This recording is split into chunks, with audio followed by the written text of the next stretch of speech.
licked his dry lips. "I must return to my court. It is a feast day." Anthony rolled his eyes. "Every day is some ridiculous feast day among the Fae. Traditions are important to us. Not as important as keeping me happy," he reminded the fool. Yount looked petulant as he straightened the thick folds of his elaborate robe. "What do you want of me?" "I need you to remain here for the next few days." "Why?"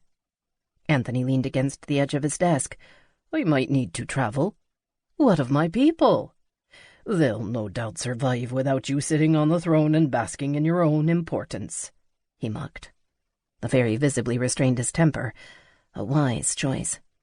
Anthony was at the end of his considerable patience. "I will at least need a few changes of clothing."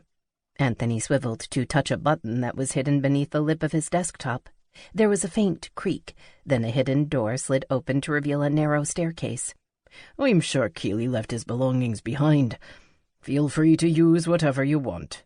He won't be needing them." Yount grimaced, but the reminder that Anthony had just destroyed the imp who'd been locked in Styx's dungeons had him grudgingly heading toward the secret passageway. "As you command." Waiting until the door closed behind the fairy, Anthony left the library and headed down to the tunnels hidden beneath his estate.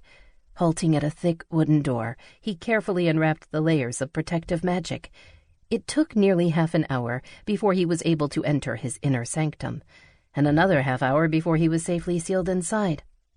Only then did he light the candles that revealed the vast, cavernous room. Dug deep into the limestone, it was larger than a football field, and in the center was a ring of standing stones. Towering nearly 100 feet high, they were precisely spaced with lintel stones that connected them at the top.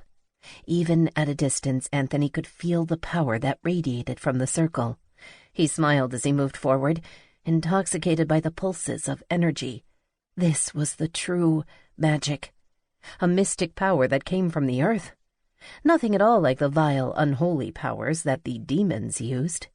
Such toxic magic had to be purged from the world, along with the creatures who spread their infection among humanity like a disease. Stepping between the stones, he entered the circle. He grimaced as he realized the usual sense of peace that entered him in this place had faded since his last visit. For centuries, the powers of the druids had been used to create harmony. It wasn't intended to become a weapon. An unfortunate sacrifice, necessary for the greater good, he assured himself. Stepping to the center of the limestone floor where he'd placed his wooden altar where a small fire was burning, Anthony offered a small prayer before he was peering into the dancing flames. There was no heat, no sound from the fire. It simply floated above the altar, feeding off the spell he'd cast months ago. Leaning forward, he opened his senses, allowing the magic to seep deep inside him. He trembled at the heat that scoured through him, a cleansing flame that threatened to melt his very bones. Balanced somewhere between agony and ecstasy, Anthony first concentrated on the prison that kept the elder druids from interfering in his plans. A smile touched his lips. He could see each of the 4 druids aimlessly wandering through the maze of magic. It had been his first attempt at creating a labyrinth. Now he understood why it had been banned. Confident the elder magic users were effectively trapped, Anthony turned his attention to the spell that he'd cast in the depths of the Commission's tunnels. Unlike the labyrinth, the compulsion spell was a complex spiderweb of magic. Dozens of filaments linking him to the oracles, each one too fragile to force them to obey his commands. But with each layer of magic, the filaments were threading together, creating an unbreakable bond that would give him complete control. Choosing one of the threads, Anthony closed his eyes as he focused on the connection. 2,000 miles away he sensed the Mosnoff demon, who was deeply asleep. He paused, making certain that the demon didn't realize that Anthony was delving into his mind. As the demon remained asleep, Anthony cautiously gave a tug on the thread. On cue, the Mosnoff sat upright, his eyes snapping open as he rose from the narrow bed and crossed the barren cavern.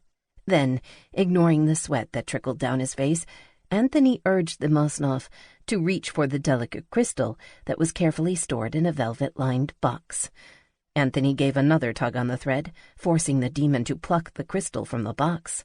More sweat dribbled down his face as the demon instinctively tried to resist Anthony's compulsion. It had been a battle they'd fought several times, although the Mosnoff had no...